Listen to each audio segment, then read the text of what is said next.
శుభములు కలుగు నీకు. ఏ ఆపే సుబ్బు గబ్బు అని నీ దిక్కుమాల తిప్పుళ్ళు చూడలేక చస్తున్నానే. రమ్య ముందు నీ ఏఐకి ఆ సుబ్బు అనే పేరు తీసేయి. నా సుబ్బు పేరు తీసేసి ఇంకే పేరు పెట్టను. నీ ఇష్టం రమ్య. నీకు నచ్చిన ఇంకో పేరు ఏదైనా ఉంటే పెట్టుకో.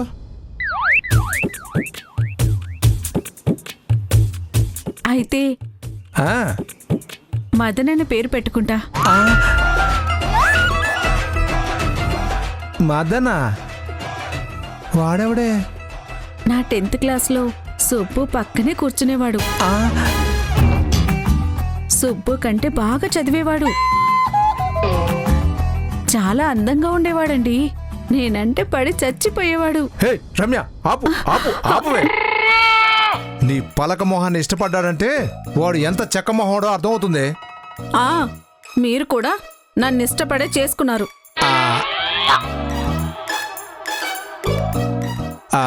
అయినా ఇప్పుడు మనకు కావాల్సింది మనం ఎంజాయ్ చేయడం. నువ్వు నీ దిక్కుమాల స్టోరీలు చెప్పి నన్ను హింసించడం కాదు. సర్లే వాడు వీడి పేరెందుకు, మోటుగా ఉందిగా ఆ సుబ్బుగాడి పేరే ఫిక్స్ అయిపో. సరే నా సుబ్బుని అడుగుతాను.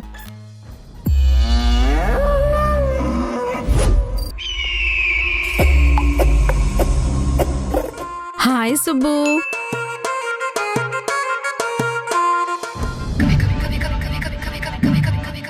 ఇంతకు ముందు సునైన మర్డర్ వీడియో పంపించిన వాడేనే ఇంకో మెసేజ్ పంపించాడు.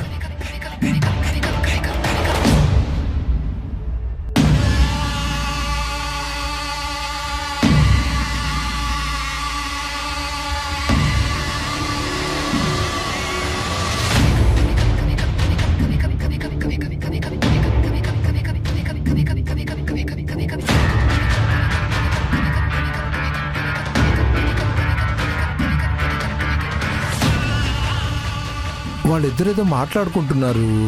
ఇందులో ఏముందని పంపించాడండి? వీడెవడో సునైనాకి వీరాభిమానంలో ఉన్నాడే, అది ఎక్కడికి వెళ్ళినా దాని వీడియో తీసి రహస్యంగా పంపిస్తున్నాడు. మీకే ఎందుకు పంపిస్తున్నాడు?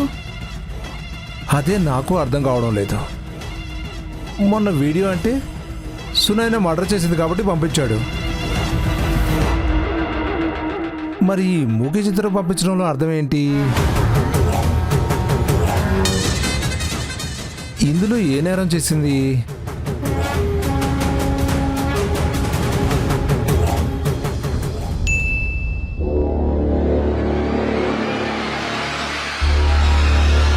ఏంటి ఈ వీడియో ఎందుకు పంపించానో తెలుసుకోలేకపోతున్నారా? ఈ వీడియోలో సునైనా కళ్యాణికి చూపించిన ప్లేస్ ఏంటో తెలుసా? చచ్చిన ఆ నిఖిల్గాడి బాడీ పాతి పెట్టిన ప్లేస్ అది.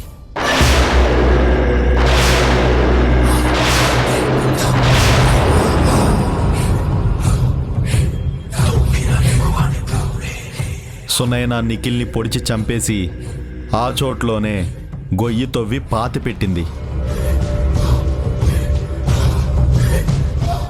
ఆ బాడీ ఇప్పుడు అక్కడే ఉంది.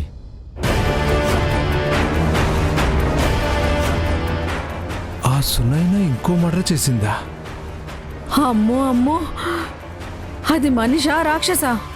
వరుస పెట్టి ఎంతమందిని చంపేస్తుందండి? ముందు మనం ఎంజాయ్మెంట్లను పక్కన పెట్టేసి అక్కడ ఈ బాంబుని పేల్చడానికి వెళ్తాం. ఒరేయ్, అసలు మీ నాన్నకి వీడియోలు మెసేజ్లు పంపిస్తున్నది ఎవర్రా?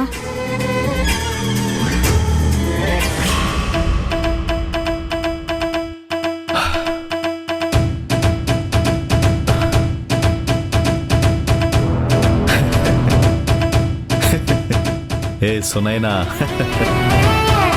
నువ్వు నాకు దొరకవు కదూ. ఇప్పుడు నిన్నింకా గట్టిగా ఇరికిస్తున్నాను. నువ్వు నిఖిల్ని పాతి పెట్టిన ప్లేస్ గురించి నాకు నీ గొలుసు దొరికిన రోజే తెలిసింది. ఆ పక్కన చిన్నగా ఏదో మెరుస్తుందేంటా అని దాన్ని పట్టుకుని లాగా. నిఖిల్గాడి బాడీ గురించి తెలిసింది. తీగ లాగితే డొంక కదిలినట్టు చైన్ లాగితే శవం కథ బయటకొచ్చింది. నువ్వు ఎప్పటికీ బయటికి రాలేవు.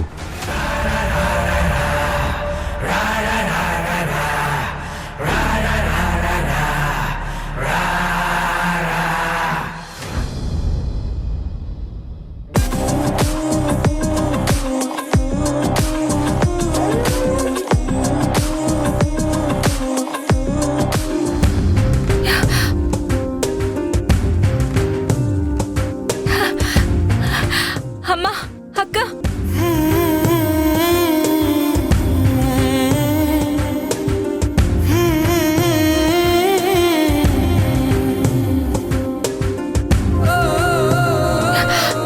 అక్క.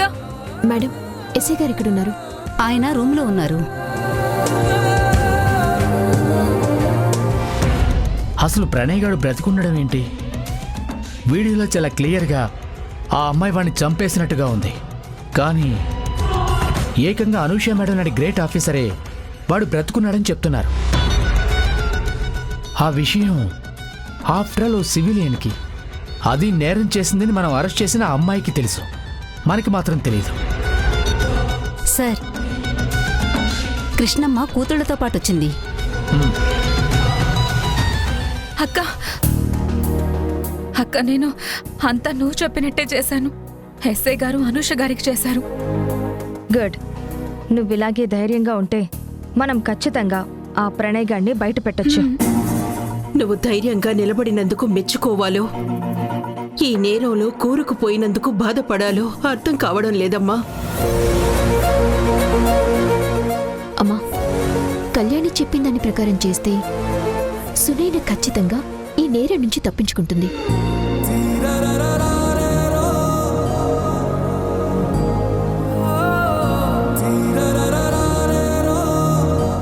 సార్, అనుష మేడం చెప్పారు కదా ప్రణయ్ బ్రతికే ఉన్నాడని. మరి ఇంకా సునైనాని వదిలిపెట్టకుండా లోపలెందుకు ఉంచారు? మేడం చెప్పారు, కానీ మీ చెల్లి ప్రణయ్ని చంపింది అనడానికి సాక్ష్యం ఉంది, కానీ వాడు బ్రతికే ఉన్నాడు అనడానికి సాక్ష్యం లేదు.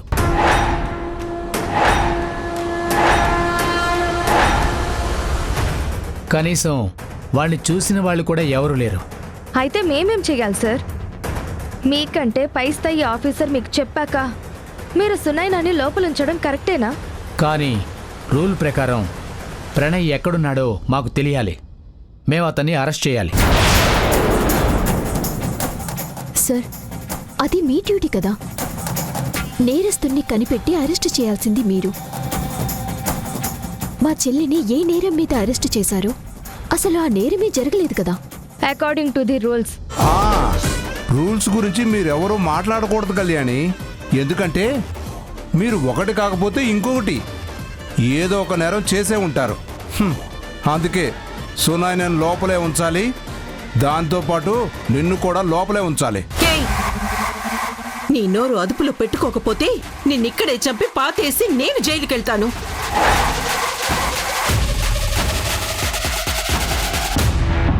చూడమ్మా, మీరు పోలీస్ స్టేషన్లో నిలబడి ఇలా ఓ వ్యక్తిని బెదిరించకూడదు. ఇది ఇంకో నేరం అవుతుంది.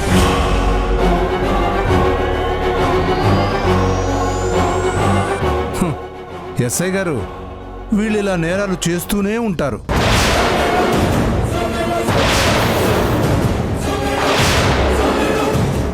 ఏయ్, నువ్వు కూడా నోరు అదుపులో పెట్టుకో. ప్రణయ్ అనేవాడు అసలు చావలేదని మా స్పెషల్ ఆఫీసర్ గారే చెప్పారు. ఇప్పుడే మీ మాట విన్నాను. ఆ ఎదవ చనిపోయి ఉండకపోవచ్చు, కానీ నిఖిల్ మాత్రం బ్రతికిలేడంట.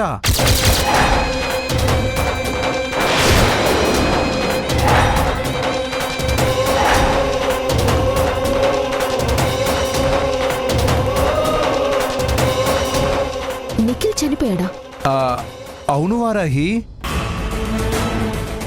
వాడు చనిపోతే దానికి మా చెల్లికి సంబంధం ఏంటి? సంబంధం ఉందమ్మా. వాణ్ణి చంపింది సునైనానే, వాడి పాతేసింది సునైనానే.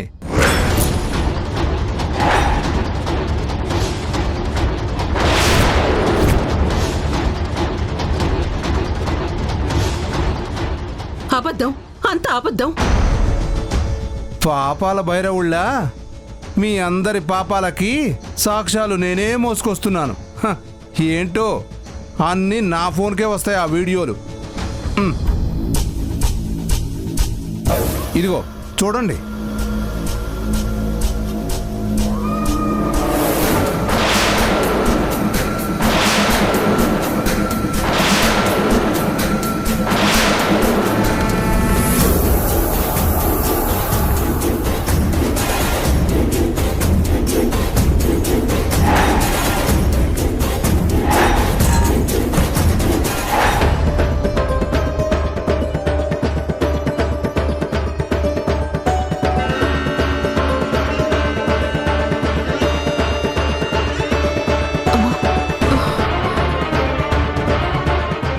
ఏమ్మా, మళ్ళీ ఇదేంటమ్మా?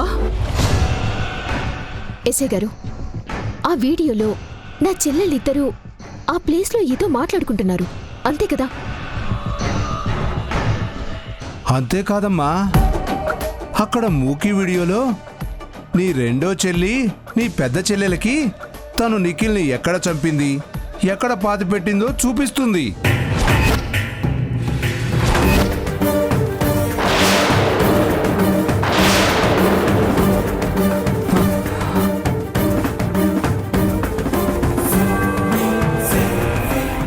అంటే సునైనే నిఖిల్ని చంపి నిఖిల్ బాడీని అక్కడ పాతి పెట్టిందని నువ్వు చెప్పేది? అవును సార్.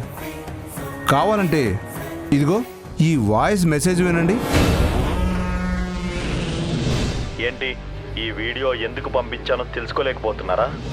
ఈ వీడియోలో సునైనా కళ్యాణికి చూపించిన ప్లేస్ ఏంటో తెలుసా? చచ్చిన ఆ నిఖిల్ గాడి బాడీ పాతి పెట్టిన ప్లేస్ అది.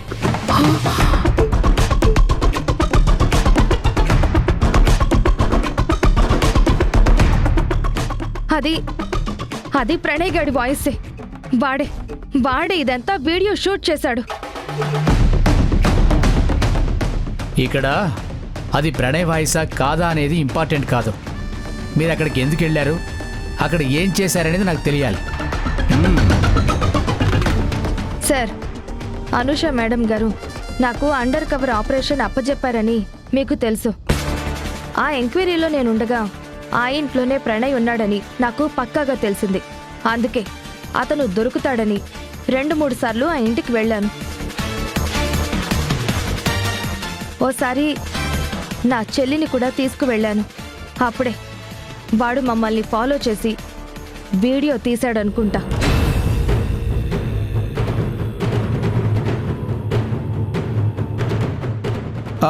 కాదు, వీళ్ళిద్దరూ ఎక్కడికి వెళ్ళి నిలబడి మాట్లాడుకున్నారో అక్కడే నిఖిల్ శవం ఉంది. అదే చూపిస్తుంది సునైనా.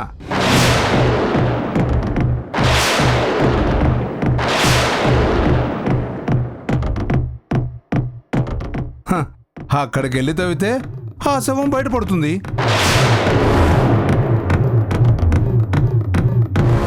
లేదు, అంతా అబద్ధం. అక్కడ ఏ శవమూ లేదు. అది నువ్వు చెప్పక్కర్లేదమ్మా, ఆ శవమే చెప్తుంది.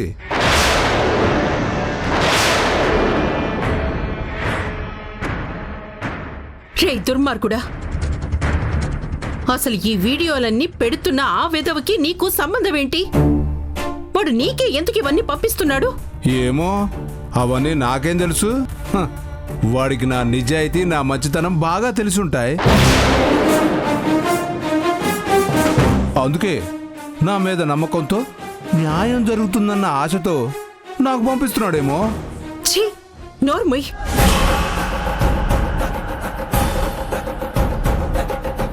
అమ్మా, నువ్వు ఆవేశపడకు. ఆ మెసేజ్లు పంపించిన ఆ నెంబర్ ఎవరిదో కనిపెడితే ఆ నెంబర్ని మా వాళ్ళు ఎంక్వైరీ డిపార్ట్మెంట్కి పంపించారు.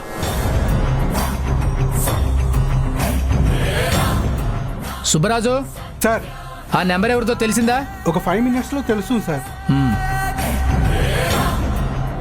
ముందు మనం ఆ ప్లేస్కి వెళ్ళి అక్కడ తవ్వి చూద్దాం. అప్పుడు సగం కేసు క్లియర్ అయిపోతుంది.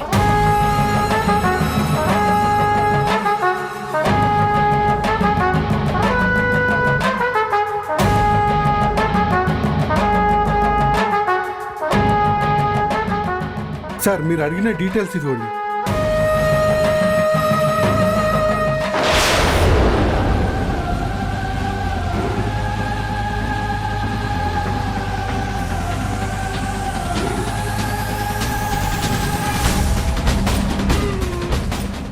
ఏమైంది ఎస్ఐ గారు? ఆ మెసేజెస్ పంపిన సిమ్ము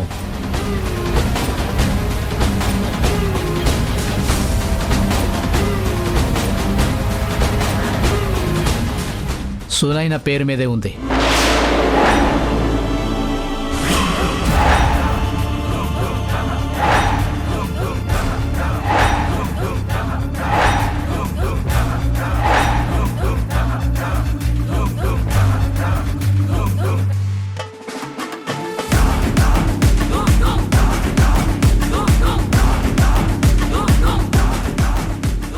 వాట్? ఎస్, పేరు అడ్రస్ అంతా మీ చెల్లిదే.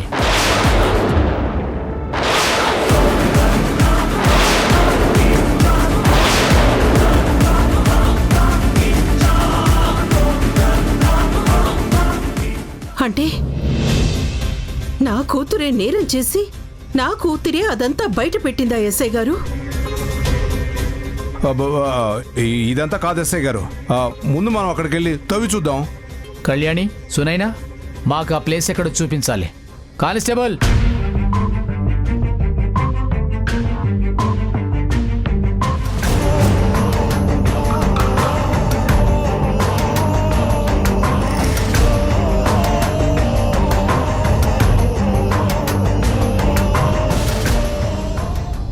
సార్, నాకు పర్సనల్గా వాళ్ళు బాగా తెలుసు సార్. ఈ ఊళ్ళో వాళ్ళకి చాలా మంచి పేరుంది.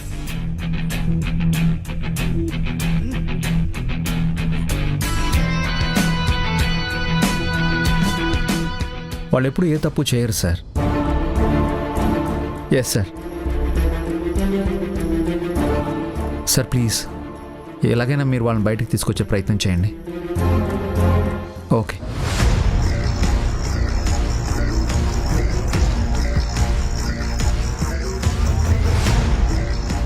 ఏదో తీసుకొచ్చినట్టున్నావు. ఏంటి స్వీట్ బాక్స్తో వచ్చావు? ఎవరితో మాట్లాడుతున్నావు? ఐజీ గారితో. అరెస్ట్ అయిన వాళ్ళ గురించేనా? ఇంకెవరి గురించి మాట్లాడతాను ఈ టైంలో?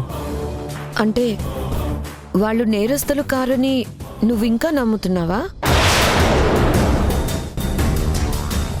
నిజానికి నమ్మకంతో పని లేదు. వాళ్ళు బయటకు వచ్చాక తెలుస్తుంది వాళ్ళు ఏంటో అని. అప్పటి వరకు అక్కర్లేదు. ఇంకొక గంట ఆగితే చాలు, వాళ్ళ నేరం బయటపడిపోతుంది. రేఖా, పోలీసులు శవం కోసం తవ్వడానికి వెళ్లారంట. అసలు మనిషిని చంపి గొయ్యి తవ్వి పూడ్చిపెట్టడం ఏంటి? అసలు అలాంటి పనులు ఎవరు చేయగలరు? క్రూయల్ మెంటాలిటీ ఉన్న క్రిమినల్స్ తప్ప. సునైన గురించి మొత్తం అందరికీ తెలుసు. ఈ ఊళ్ళో మీ ఫ్యామిలీ, శేఖర్ ఫ్యామిలీ తప్ప మిగిలిన ఎవ్వరూ సునైన నేరం చేసిందంటే నమ్మట్లేదు. తన ఇంట్లో వాళ్ళ హెల్ప్ లేకుండా ఆఫీసు కూడా వెళ్ళలేనంత పిరికిత్తాను. అందుకే మొత్తం ఇంట్లో వాళ్ళందరి సాయం తీసుకుని వాడిని చంపి పాతేసుంటుంది. రేఖా, నువ్వు పిచ్చి పిచ్చి ఊహలేవి ఊహించుకోకు, మంచిది కాదు. ఒక్కసారి ఆలోచించు చరణ్. ఒక మనిషి, అది ఆడపిల్ల, ఒక మగాడిని చంపేసి ఒక్కతే గొయ్యి తవ్వగలదా? వాణ్ణి మోసుకెళ్ళగలదా? అది విపరీతమైన భయస్తురాలైన సునైన. అదే చెప్తున్నాను. అరే తను చంపలేదు. తనొక్కతే చంపలేదు. ఎస్, వారాహి, కృష్ణ తులసి, కళ్యాణి అందరూ సాయం పట్టి ఉంటేనే నిఖిల్ గారిని చంపడం కుదిరి ఉంటుంది.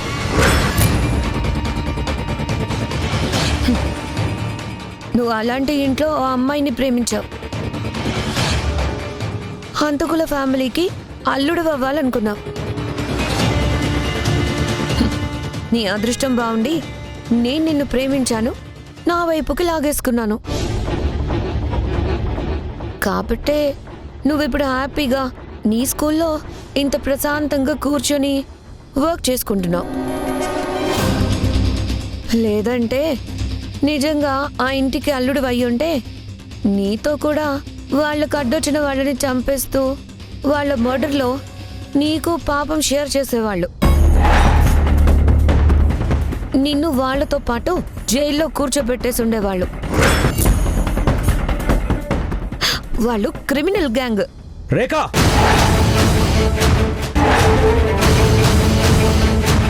ఛే!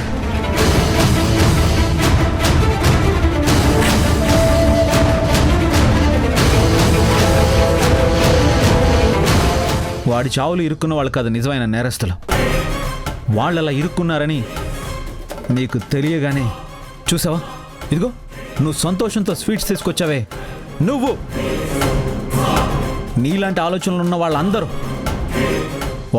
వాళ్ళు నిజమైన నేరస్తులు. ఇంకొకసారి నువ్వు వారాహి గురించి వాళ్ళ ఫ్యామిలీ గురించి తప్పుగా మాట్లాడావంటే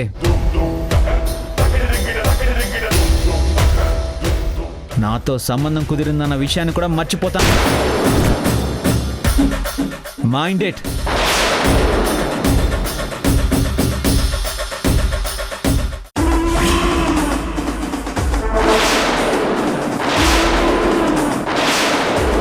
నేను ఊరుకోను రేఖ. వారాహిని జీవితంలో నవ్వకుండా చేస్తాను. ఎవరైనా సరే నా కూతుళ్ళ జోలికొస్తే ఊరుకోను.